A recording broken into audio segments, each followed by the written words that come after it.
Hi, and in this session of Your Needs Matter, I'm going to talk about emotional safety.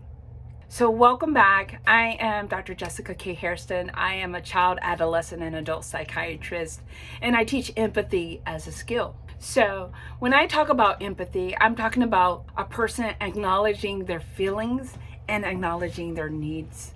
Both. It's not just at the level of feelings, because feelings are our response to our needs being met. So it's like, let's say you're driving a car and you're running out of gas. So an indicator light comes on showing that you're running out of gas.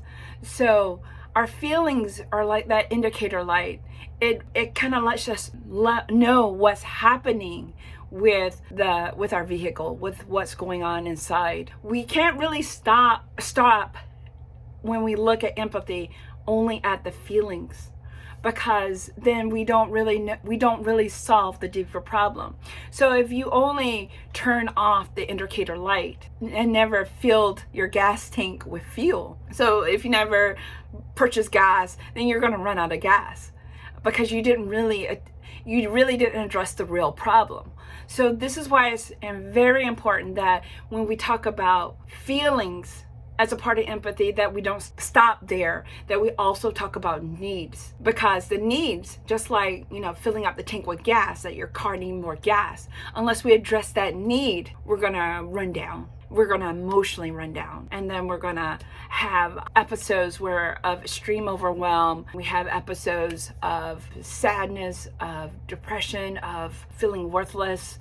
All sorts of things happen when our needs are not met. So learning about needs is of critical importance, just like fueling your car is critical importance if you plan on driving that car.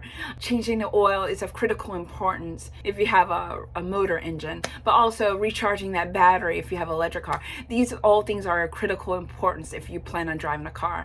So if you plan on being able to conduct yourself as an emotional human being, it is of critical importance that we take care of not just our feelings, but also our needs. Okay, so once again, to recap, feelings and needs are both part of empathy, and that the real key to empathy is understanding that empathy involves me and it involves other people. So it involves me and it involves other people. It's like, for me to have empathy for other people, then I need to understand what empathy is and have it for myself.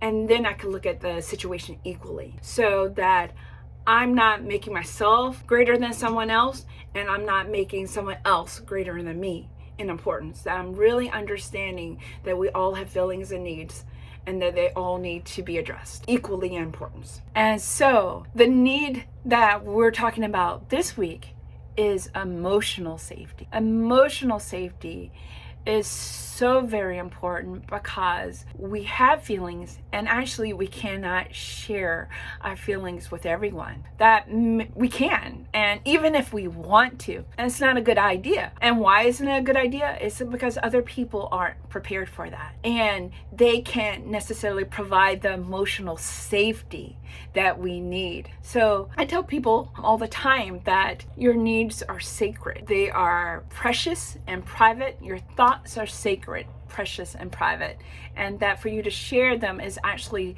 to give a gift.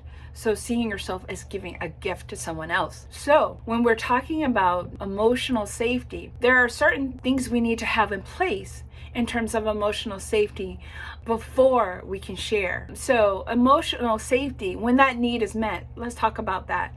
When emotional safety is met, that means we can trust the person we're talking to, that the information that we're sharing is going to be confidential and not going to be shared with other people without our express permission. That emotional safety exists when we're not going to be ridiculed for what we say, we're not going to be judged for what we say, we're not going to be belittled for what we say, we're not going to be punished for what we say, we're not going to be hurt for what we say. We're like, someone is not going to take what you say and then use it against you. So I guess I just explained about what it is not. So let me explain about what it is. When you are in an emotional safe circumstance, a person appreciates what you say.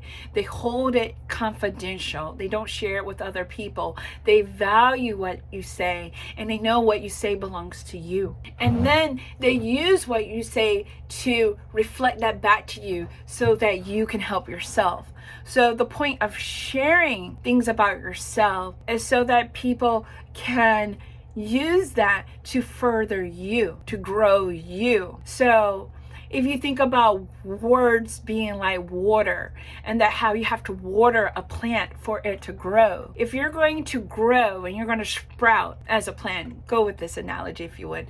But if you're going to grow, then someone needs to water you, and their words need to water you. Their words need to be good for you. It's not so if someone were to pour acid onto a plant, that would kill the plant. So if someone were to pour poison or not insecticide, but herbicide onto that plant, it would kill the plant. We think about ourselves that we have a will inside. We have desires. We have what expresses our spirit for living inside of us. And we want to put ourselves around people who are going to water that, who are going to protect that are going to keep us in this bubble, not a bubble, but to keep us in a place of emotional safety when we are expressing ourselves. Now, that is to say that everyone's not going to do that. So there are going to be times where you're around emotional safe people, and there are going to be times where you're not around emotionally safe people.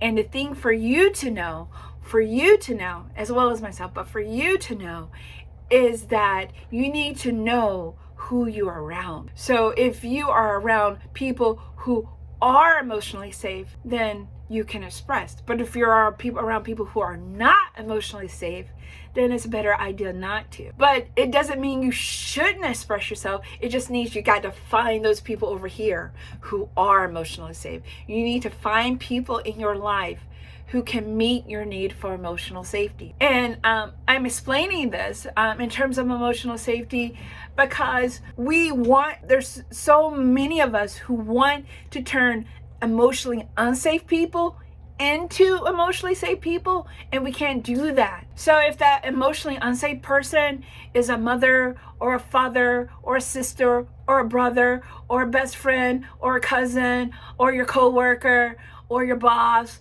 or your neighbor or your manager, your agent, whoever it is in your life, the person you're around all the time, if you identify them as not being emotionally safe, then it's really important to understand not to share. They're not the ones, and you can't make them into the one. What you can do is find emotionally safe people to talk to have phone conversations with, to text, to call, to write. You can find emotionally safe people that you can commune with, that you can talk to, that you can really share your heart, that you can be real with. It's not that you lie, it's just that you reveal less. And this is how you create emotional safety for yourself.